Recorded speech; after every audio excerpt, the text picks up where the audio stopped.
Welcome to Quadrivial Matters, Beyond the Trivial, a math channel where we explore the beauty of mathematics, both ancient and modern, and the connections in between. Matt Parker on Stand Up Math recently observed that the year 2025 is a perfect square, 25 squared to be precise. He then further observed that 45 is a triangular number. Let's explore. Nicomachus, in his book Arithmetic, observes a number of ancient patterns about numbers. One of them is triangular numbers.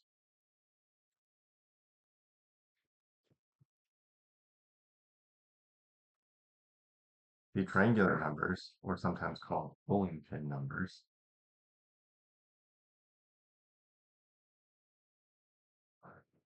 are the pattern we get when we take first 1 and then add 2 and then add 3 and then add 4. So the first triangular number is 1, the second is 3, the third is 6, the fourth is 10, the number of bowling pins we use. And if we continue until the bottom row is 9 across, we get 45.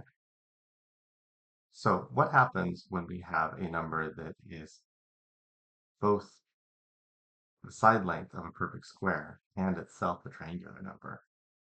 Well, there's a beautiful and ancient observation, and we can see in this book, beautiful book by Wooden Books called QED, Beauty in Mathematical Proof, a beautiful illustration of what I will show you.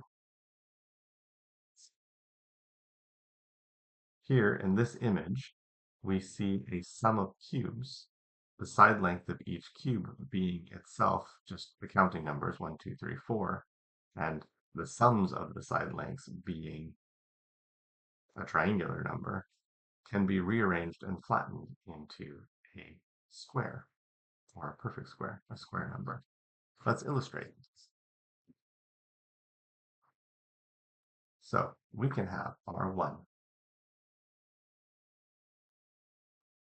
We can have a perfect 2 by 2 cube. We can have a 3 by 3 cube.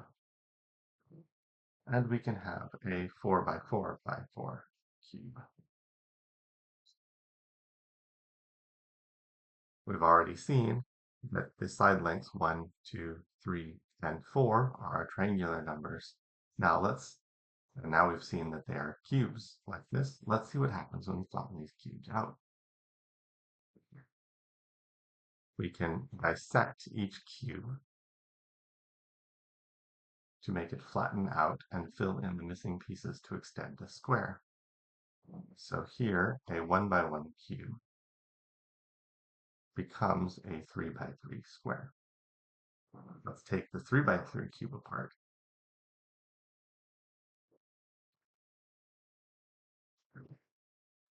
If we take the 3 by 3 cube apart, we've now extended it to be a 6 by 6 square.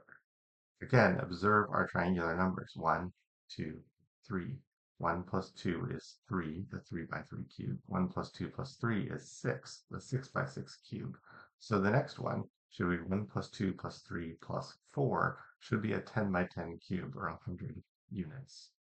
And sure enough, it works out exactly that way.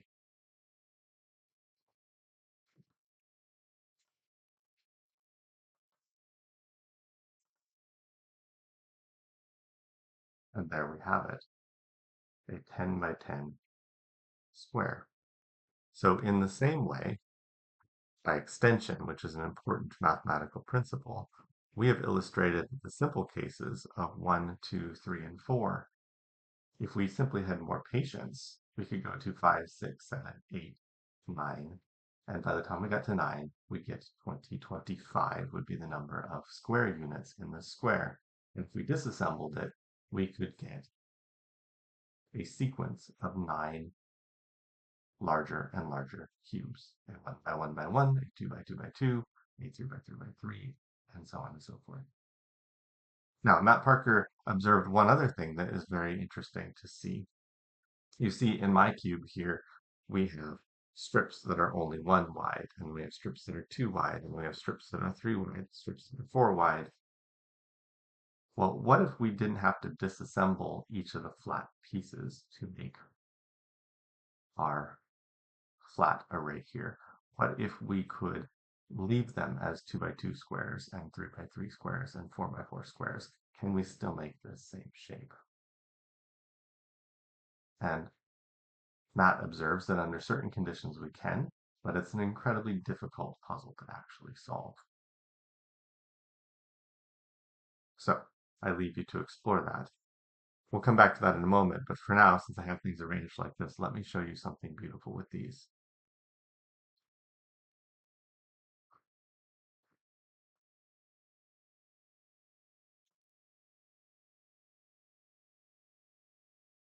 You can make a staircase.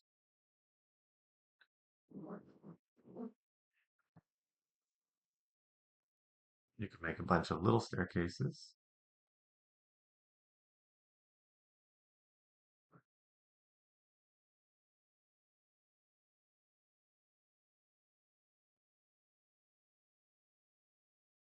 You can invert a staircase.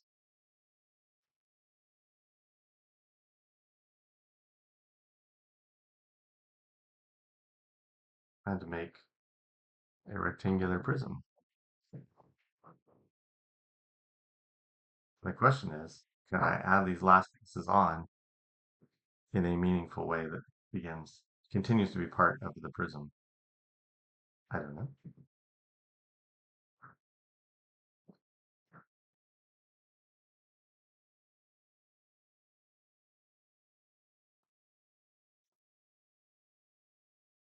I can indeed. So here's a variation on Matt's puzzle worth asking. Under which circumstances can a sum of cubes, which is the same as a square of a triangular number, be arranged together into a single rectangular prism? And what would its dimensions be?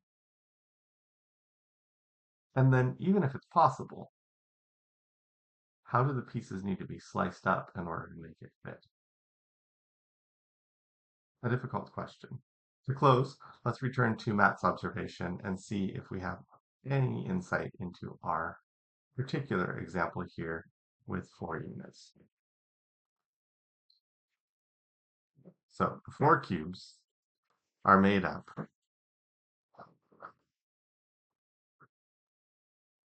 of 4 4 by 4 slabs. Again, they stack together to make a cube. What if I don't break these apart, but I insist that they must stay 4 by 4s? Can I use them to build my 10 by 10 square? Similarly, can I retain the 3 by 3 flats and use them to build my 10 by 10 square, as well as the 2 by 2, the 3 by 3, the other two 2 by 2s, and the 1 by 1? Let's think. Can this be done?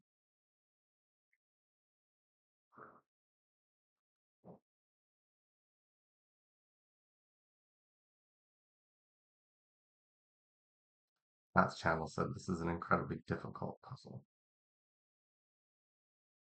And he says it's true with 45. In fact, there's millions of solutions, but it's still hard for a human being to get it. I don't even know if it's possible with only 4. I suspect it isn't. If I use two 4 by 4s along a side here, this is already getting me to 8. And the only way I'm going to finish out the 8 is to use 2 by 2s, otherwise I will overflow to 11.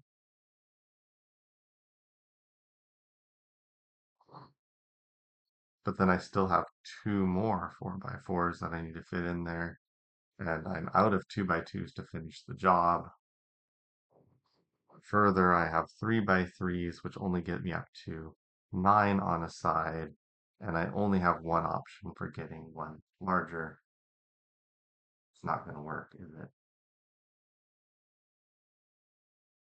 So my challenge to you, see what you can extend. Try it with 5. Watch Matt's video. He drops a few hints in there, such as it's not really possible to do it with an even number here. So maybe it's more likely when I get down to these guys. It's also not generally possible to do it with really small sets. So perhaps not. But what are the rules? And when do the rules work? Lots of fun patterns to explore. So thanks for listening. Tune in again. Please subscribe, and there will be room to make more of these.